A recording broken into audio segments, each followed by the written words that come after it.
Bapak Ibu Saudara-saudara membaca ayat 2 dan seterusnya sampai selesai pada ayat yang ke-10, Mazmur 112. Dalam nama Tuhan Yesus. Haleluya. Berbahagialah orang yang takut akan Tuhan, yang sangat suka kepada segala perintah-Nya. Anak cucunya akan perkasa di bumi, angkatan orang berat akan diberkati. Harta dan kekayaan dalam rumahnya, kebajikannya tetap untuk selamanya. Di dalam tempat terciptaan pengasih dan penyayang orang yang mujur orang yang menaruh belas kasihan dan yang memberi pinjaman, yang melakukan urusannya dengan sewajarnya. Sebab dia akan goyah untuk selama-lamanya. Orang benar itu akan diingat selama-lamanya. Ia tidak takut kepada kabar celaka, hatinya tetap penuh kepercayaan kepada Tuhan. Hatinya teguh, ia tidak takut, sehingga ia menangkap orang. Ia membagi-bagikan, ia memberikan kepada orang miskin. Kebajikannya tetap untuk selama-lamanya. Tanduknya meninggi dalam kemuliaan. Orang pasti mulianya, orang salah. Ia tetap membina orang. Demikian berita Alkitab. Yesus berkata, yang berbahagia ialah mereka yang mendengarkan firman Allah dan yang memeliharanya. Selamat pagi, shalom. Saudara-saudara yang dikasihi oleh Tuhan Yesus, Mazmur ini adalah kumpulan hikmat-hikmat bersama dengan Amsal, bersama juga dengan tulisan-tulisan di dalam kitab pengkhotbah yang sering dikumandangkan bukan hanya di tempat ibadah Israel umat Allah, tetapi sering diperkatakan di tembok kota. Tembok kota itu dimaksudkan adalah sering diucapkan pada 5 pintu gerbang. Kalau mau memasuki kota Yerusalem di zaman kemegahannya, di zaman kejayaannya, ada 5 pintu gerbang. Dan di setiap pintu gerbang, di sana ada pemazmur-pemazmur, di sana ada pengamsal-pengamsal, tetapi juga di sana ada para hakim. Jadi seluruh kehidupan umat Allah, hilir mudiknya, lalu lintasnya, masuk keluar kota, dia akan bertemu dengan mazmur-mazmur, dia akan bertemu dengan amsal-amsal, tetapi juga ada para hakim yang akan membantu masyarakat menyelesaikan persoalan-persoalan, kasus-kasus dalam kehidupan dia sehari-hari. Saya berpikir setelah berbicara tadi di beberapa kesempatan, termasuk dengan Pak Yunus Akta, bahkan sampai tadi juga dengan Provos, tentang tugas-tugas orang polisi, bayanganku seperti polisi zaman dulu mungkin begitu ya. Para hakim itu, mereka ada di pintu gerbang, 5 pintu gerbang yang memasuki kota Yerusalem, kota Allah, di mana mereka akan bertemu dengan Allah. Tetapi untuk berjumpa dengan Allah, setiap orang harus dipandu, setiap orang harus ditolong. Dia bukan hanya mendapatkan mazmur, tapi juga nasihat, amsal, namun penyelesaian kasus-kasus. Tempat berkonsultasi hukum-hukum, tentang hukum soal tanah, hukum bersaudara, hukum tentang denda-denda dan sebagainya. Semua diselesaikan di 5 pintu gerbang kota. Tidak ada jalan lain. Untuk masuk ke kota Allah, tidak ada jalan lain. Hanya melewati 5 pintu itu. Bayangkan, untuk bisa masuk ke kota Allah, kita tetap harus hidup dalam kuasa hukum. Tetap hidup. Maka dengan demikian secara teologis, sulit dibayangkan kalau kepolisian itu dihilangkan, dilenyapkan dari muka bumi ini. Kita ambil contoh sajalah, bagaimana kepolisian itu kemudian dilenyapkan di Afghanistan. Apa yang terjadi? Langsung secara tiba-tiba Taliban menguasai seluruh kekuatan ekonomi, politik, agama, kebudayaan, sosial, semuanya langsung tiba-tiba diambil alih. Ketika kepolisian ditiadakan, entah dengan alasan apa, tapi itu fakta, itu yang terjadi. Ketika hukum, di sanalah yang benarnya yang mau dikatakan. Ketika hukum tidak lagi berdiri di atas sebuah negara, maka di sana akan ada morat-marit, akan ada kehancuran. Oleh karenanya, Bapak Ibu, bersukacitalah, bersyukur pada Allah. Bapak Ibu menjadi orang di zaman modern yang diletakkan oleh Allah di depan pintu gerbang kota Allah. Amin. Di sana saudara melaksanakan tugas demi Allah. Allah yang kuasa. Kemarin saya mengikuti sebuah diskusi yang cukup hangat di wawasan kebangsaan yang menghadirkan Bapak Mahfud MD, Menko Polhukam, dan kemudian pengulasnya tentang sejarah Pancasila itu adalah seorang pendeta, Dr. Bambang Nursena. Begitu luar biasa sekali dia menarik dari bahasa Sanskerta, dari beberapa bukti-bukti di kerajaan-kerajaan di zaman lampau tentang ketuhanan yang Maha Esa, bahwa di Indonesia itu sudah sangat diakui ada satu Tuhan yang besar, yang berkuasa, dan tinggal kita yang meresponnya dengan cara yang berbeda.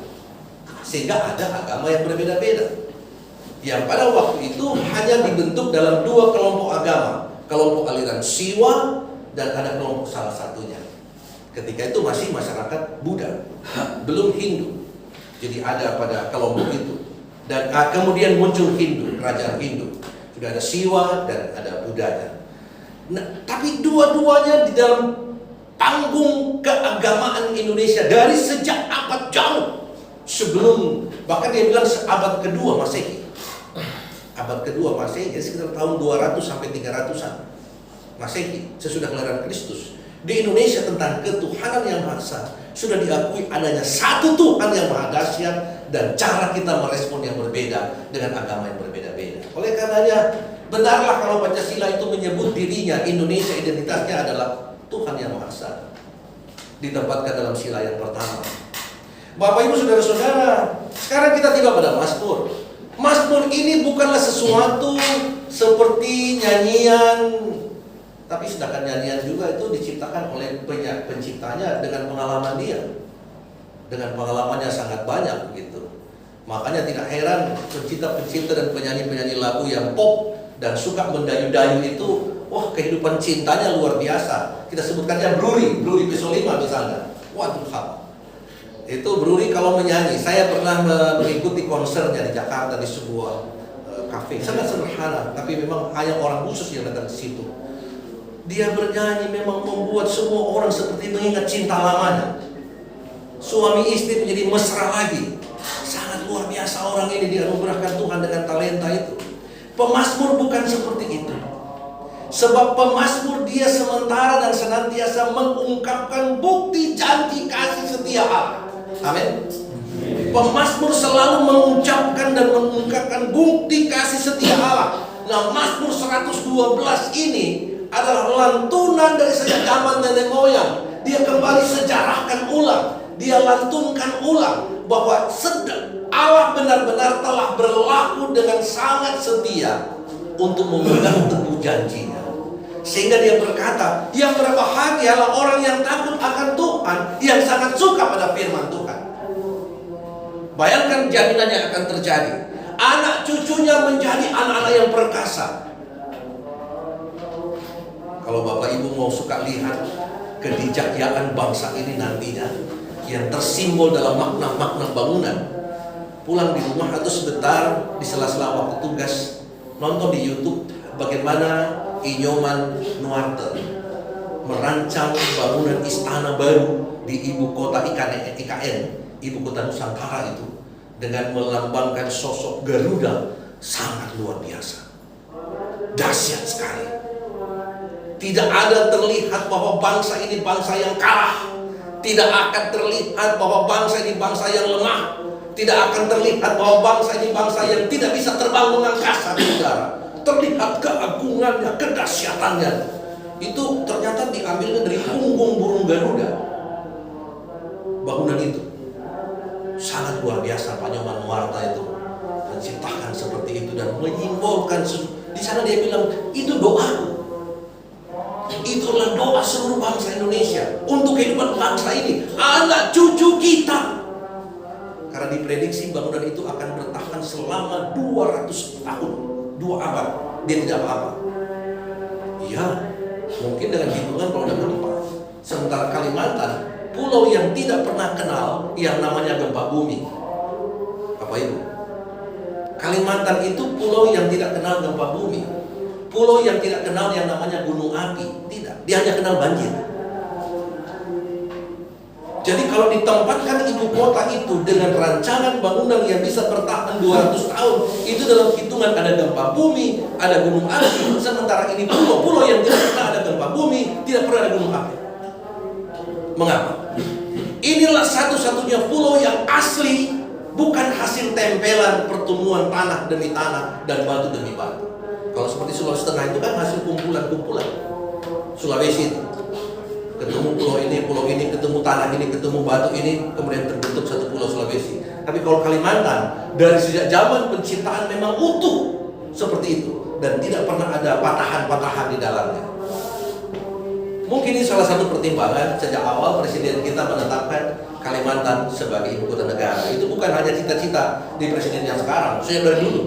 Pak Harto pun mencita-citakan itu. Oleh karenanya ketika banyak sekali kritik tentang ibu kota negara, tidak dipusingkan itu. Yang dipentingkan sekarang adalah bagaimana negara tetap kokoh. Mau bagaimana kalau misalnya negara, ibu kota negara didirikan di Palu, yang sedikit ada gempa bumi, sedikit Presiden lari. Iya kan? Nggak mungkin itu. Anak cucumu akan hidup perkasa di bumi dan angkatan orang benar akan diberkati. Itu jaminannya. Itu jaminannya. Mas sudah melihat semua itu. Dari kisah lama, apa yang dia tahu, apa yang dia dengar, apa yang dia buktikan, bahwa orang yang takut akan Tuhan, jaminan pertama, anak cucunya akan hidup perkasa. Siapa di antara kita yang hidup berjuang untuk orang lain? Pasti kita akan hidup berjuang untuk anak-anak kita. Amin. Orang berpeluh, bekerja keras, memeras keringat, bahkan doa-doa kita pasti yang kita sampaikan pada Tuhan anakku. Maka jaminan dari pemazmur, orang yang dekat dengan Tuhan, anak cucunya akan perkasa. Yang kedua jaminannya, harta kekayaan ada dalam rumahnya. Dia tidak akan jadi pengemis di mana-mana, tapi dalam rumahnya harta kekayaan. Apa yang ada padanya tidak akan terambil, tidak akan tercabut. Dia akan terpelihara dengan sangat baik. Berarti otomatis daripada itu, kita akan kehilangan semua itu. Anak-anak kita menjadi tidak perkasa. Harta kita akan lenyap ketika kita jauh dari Tuhan. Ketika kita lepas dari Tuhan, pastikan. Jangan pikir bahwa semua itu akan ada. Semua itu akan lenyap. Bapak Ibu Saudara-saudara, penyakit yang paling sangat ditakuti secara mudah disembuhkan, tetapi paling umum terjadi kolesterol. Kolesterol itu sebenarnya muncul dari kebiasaan kita untuk memudah-mudahkan yang masuk dalam leher kita dan ke tubuh kita. Soal makanan, apalagi kalau terlalu borojo daging babi, luar biasa betul. Kalau pada ente sudah ada daging babi, ada tore-tore, yang penting simvastatin mato. Opak, ada satu opak. Ini juga cerita lama. Tuh opak sudah divonis oleh dokter. Opak dia bisa betul. Jangan betul opak korek daging. Yang opak bisa makan hanya ikan yang berenang-berenang. Sementara opak kasih apa pada leher diciptakan oleh Tuhan. Bolojo sekali daging babi. Oke dokter, saya akan patuhi. 1 minggu tidak ada telepon dari opak, tidak ada konsultasi. 2 minggu tidak ada. Dokter yang boleh gelisah, jangan opak sudah dari dokter lain. Dokter berkunjung, tutup praktek, berkunjung sama opak. Ada opak di halaman, di kolam renang. Bikin apa opak? Ada kasih berenang di babi. Kenapa opak? Kan dokter bilang yang berenang boleh, berarti babi kasih berenang sudah gampang kita eksekusi. Saudara, kita tidak bisa mengkamuflase sesuatu dalam hidup kita. Amin. Tuhan tahu apa yang terjadi pada kita. Niatan terdalam dalam hidup kita sangat dekat di hati Tuhan. Oleh karenanya, yang diminta oleh pemazmur adalah di mana orang yang mujur menaruh belas kasihan kepada orang yang susah, lakukanlah itu. Di mana engkau mencintai Tuhanmu, lakukanlah itu. Di mana engkau memperjuangkan hidup anakmu, letakkan dalam kesetiaanmu kepada Tuhan. Selamat berjuang, selamat bekerja. Hai para pengabdi hukum, ingatlah, pekerjaanmu, jabatanmu itu ternyata sangat dekat dengan kota Allah. Tuhan memberkati para polisi Indonesia. Amin.